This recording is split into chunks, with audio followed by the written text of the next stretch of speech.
Soil reduced to dust. Tree stumps like charcoal. This was the front line against the Mount Underwood fire. Jacob Potter is Tseshaht. He remembers the feeling as the flames raced towards town, his ancestral land. When a fire burns like that in your hometown, it feels really personal. And in August, this fire roiled. Over 3 hours, it grew from 50 to over 600 hectares. And in its path was Port Alberni, which the Tseshaht and Tseshaht First Nations both call home. Tseshaht evacuated its Polly's Point Reserve. There's just a lot of available fuels to burn through, which burned very hot and very intense.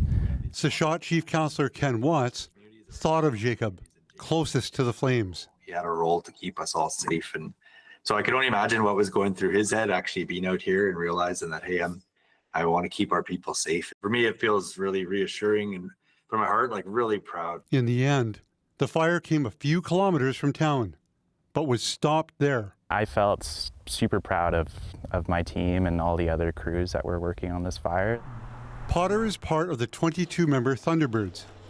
This was once an all-Indigenous wildfire fighting crew. Now, Potter is the only one. Our culture is deeply rooted for stewardship of the land and taking care of it, and knowing that all the other past Indigenous members have done the same, and to be able to continue that tradition of our culture, it feels really special. In the 80s and 90s, BC Wildfire Service employed about 25 Indigenous crews. Today, only one works out of Pemberton. We're wanting to increase First Nation representation on the crew, and that's why it's really important to have Jacob as part of the crew and being that example for local First Nations youth. Ken Watts wants to bring people together to learn from Jacob. It makes us also realize in the future we need to do more. So we've actually been working with BC Wildfire Service. We're going to be hosting a open house to try to engage our community members. Yeah, so this is how it happened for Potter.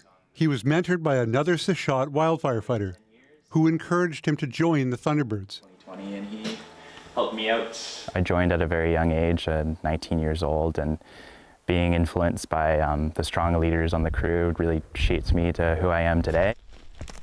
Potter, now 23, wants to encourage more Indigenous youth to follow his steps.